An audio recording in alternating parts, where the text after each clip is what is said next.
Selamat pagi, Assalamualaikum warahmatullahi wabarakatuh. Anak-anak kelas 12 yang sangat saya harapkan prestasinya. Kemarin kita sudah belajar daring yang kedua. Hari ini kita lanjut kegiatan belajar matematika wajib dengan daring untuk kegiatan yang ketiga. Pada hari ini kita akan bahas bab statistika. Statistik itu adalah cabang matematika terapan yang banyak dipakai pada dunia kerja. Jadi statistik ini banyak digunakan di setiap lembaga apapun, hampir semuanya menggunakan statistik. Adapun pengertian dari statistik adalah statistik itu adalah seperangkat metode atau aturan mengenai pengumpulan, analisis, pengolahan data dalam bentuk angka dan disusun dalam bentuk diagram dan atau tabel di mana isinya menjelaskan masalah tertentu. Jadi saya jelaskan bahwa statistik itu adalah seperangkat metode. Metode itu cara, ilmu untuk mengolah data dengan cara mengumpulkan, menganalisis, menyajikan data dalam bentuk angka. Sehingga pada akhirnya data yang sudah dikumpulkan, dianalisis dan diolah itu nanti akan bermanfaat pada kehidupan masyarakat. Kemudian berbicara soal statistik tidak lepas dari pengertian data. Karena data itulah inti daripada pelajaran statistik. Apa toh data itu? Pengertian data. Data itu merupakan keterangan tentang suatu hal, dapat berupa sesuatu yang diketahui atau dianggap. Jadi data itu keterangan, misalnya nilai matematika. Jadi nilai itu adalah sebuah data, karena nilai itu adalah sebuah keterangan yang menunjukkan kemampuan siswa dalam belajar sebuah ilmu pengetahuan. Kemudian sentimeter, kilometer, milimeter, misalnya 6 km, 7 km, itu adalah sebuah keterangan tentang apa? Tentang ukuran panjang atau ukuran jarak. Misalnya 20 tahun, 30 tahun, 11 tahun, 17 tahun, itu juga merupakan data. Data apa? Data tentang waktu. Nah itu. Kemudian berbicara soal data, tidak lepas kita dengan yang namanya tabel distribusi frekuensi. Apa toh tabel distribusi frekuensi itu? Tabel yang berisi data dalam bentuk kelompok yang terdiri dari interval kelas, titik tengah, dan frekuensi dari data yang ada. Jadi tabel distribusi frekuensi ini bentuknya seperti ini. Gunanya untuk apa? Gunanya untuk mengelompokkan, menampung data yang sudah dikumpulkan dalam sebuah metode pengumpulan data dari sebuah statistik. Data yang sudah dikumpulkan itu dimasukkan dalam daftar yang namanya tabel distribusi frekuensi. Nah, ini contohnya. Ini contoh tabel distribusi frekuensi. Ini contoh tabel distribusi frekuensi. Ini namanya kelas interval. Namanya titik tengah, ada yang namanya batas bawah, ada yang namanya batas atas, ada yang namanya tepi bawah, ada yang namanya tepi atas, ada yang namanya frekuensi. Nah, kelas interval.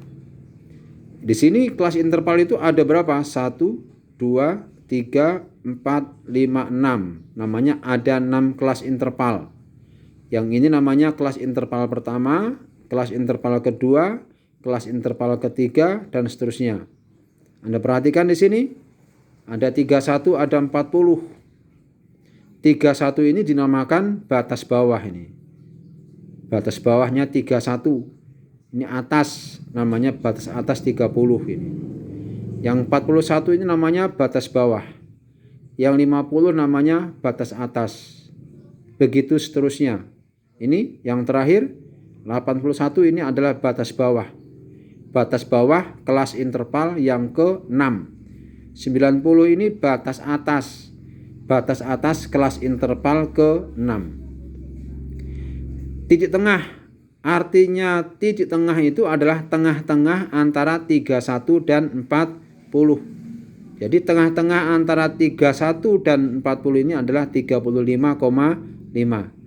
Tengah-tengah antara 51 dan 60 adalah 55,5. Begitu seterusnya. Kemudian di sini ada tepi atas, ada tepi bawah. Ada di sini frekuensi. Apa tuh frekuensi? Frekuensi 3. Ini artinya data yang ada di kelas interval pertama, data yang ada di interval pertama 31 sampai 40 ini ada sebanyak 3 buah data. Kelas interval kedua ini ada 5 buah data. Kelas interval ketiga ini ada 10 data. Saya jelaskan. Kemudian selanjutnya pada kelas interval yang terakhir ini ada berapa data? Ada 3. Tuh. Selanjutnya kita akan belajar bagaimana menjelaskan mengenai unsur-unsur yang ada dalam tabel distribusi frekuensi. Yang pertama tadi ada istilah kelas interval. Tabel tersebut di atas memiliki 6 kelas interval. Jadi ini ada 6. G2, 3, 4, 5, 6. Ada 6 kelas interval. Contohnya ini 31 sampai 40 ini dinamakan kelas interval pertama. 51 sampai 60 ini adalah kelas interval yang ketiga dan lain-lain. Kemudian panjang kelas interval, ini panjangnya ini. Panjangnya itu jarak antara 31 sampai 40. Panjang kelas interval. Panjang kelas interval dihitung dari banyak data pada kelas interval atau dihitung dari batas bawah dikurangi batas atas ditambah 1. Jadi cara menghitung panjang kelas interval itu begini. 31 sampai 40. Kita tulis berurutan 31 sampai 40, 31, 32, 33, 34, 35, 36, 37, 38, 39, 40. Ini ada berapa? Kita hitung 1, 2, 3, 4, 5, 6, 7, 8, 9, 10. Berarti 10. Berarti panjangnya kelas ini adalah 10. Jadi panjangnya kelas ini 10. Ini semua sama. Ini 10 semua jaraknya ini. Nah ini. Atau menggunakan rumus. Panjang kelas interval dapat dihitung menggunakan rumus. Caranya ini yang paling besar, paling atas 40. 40 dikurang 31 ditambah 1, hasilnya 10, sama. Ini dihitung dengan cara ditulis satu-satu, ini pakai rumus. Sehingga ketemunya sama 10, itu namanya panjang kelas. Sekali lagi menghitung panjang kelas ada 2 cara. Cara pertama ditulis datanya, dihitung ada 10. Yang kedua menggunakan rumus, hasilnya sama. Jadi panjang kelas interval di sini adalah 10. Kemudian yang ketiga, batas bawah. Batas bawah tabel tersebut di atas ada 6. Batas bawah ada 6. 1, 2, 3, 4, 5, 6 itu. Jadi batas bawah ada 6, contohnya 31. 31 ini adalah batas bawah kelas interval pertama ini. Batas bawahnya kelas interval pertama, kelas interval kedua, ini batas bawah kelas interval yang terakhir yang ke-6. Kemudian ada yang namanya batas atas. Batas atas tabel tersebut ada 6. Contohnya ini 40 ini batas atas 40, 50, 60 dan seterusnya. Itu namanya batas atas. Kemudian selanjutnya tepi bawah. Tepi bawah itu dalam tabel ada 6. Cara menghitungnya contohnya ini. Tepi bawah yang pertama tadi berapa? Tepi bawahnya 30,5. Dari mana asalnya? Kita hitung. 30,5 itu adalah tepi bawah. Cara menghitungnya, cara menghitung rumus tepi bawah itu adalah nih. Rumusnya adalah tepi bawah adalah batas bawah dikurangi 0,5. Jadi kelas interval pertama tadi adalah batas bawahnya 31. Maka tepi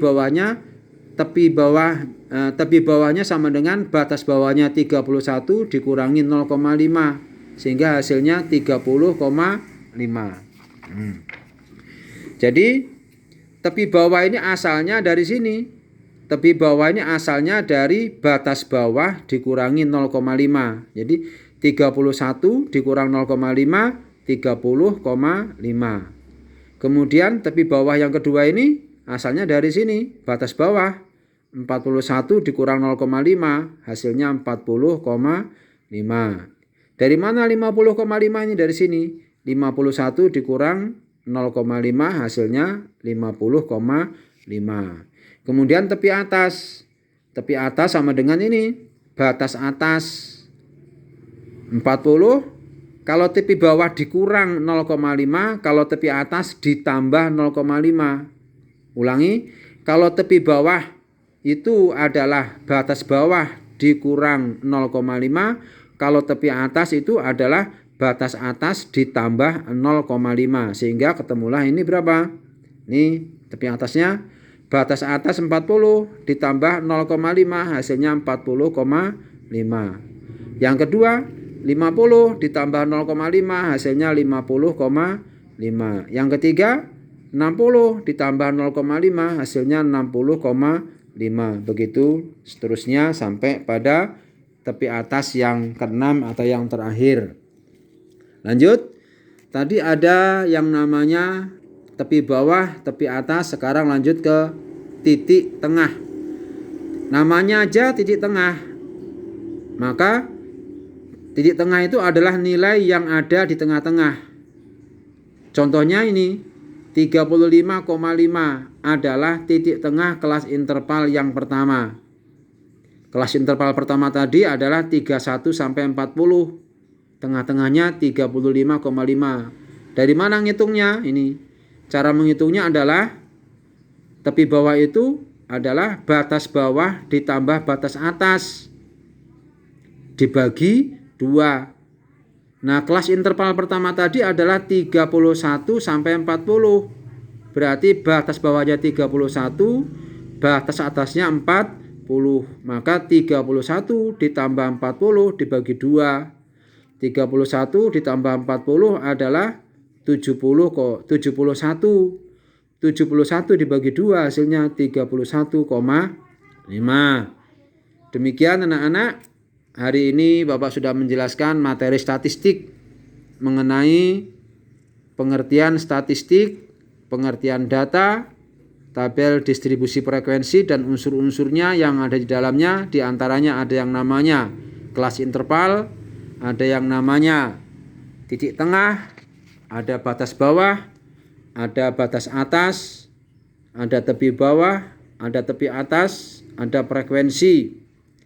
Nah, selanjutnya setelah Anda menyimak video pembelajaran ini, untuk lebih jelasnya silakan klik materi dalam bentuk PDF, dipajang lagi supaya dapat menambah pemahaman. Setelah dipahami, selanjutnya buka tugas untuk dikerjakan secara mandiri. Tidak ada kalimat tidak bisa bagi anak yang bisa. Silahkan mencoba mempelajari dan mengerjakan tugas. Kalau sudah selesai dikerjakan tugasnya, silakan dipoto, lanjut klik serahkan ke Google Classroom. Selamat mencoba, selamat belajar. Mudah-mudahan kalian semua akan menemukan sebuah keberhasilan. Terima kasih. Assalamualaikum warahmatullahi wabarakatuh. Selamat siang.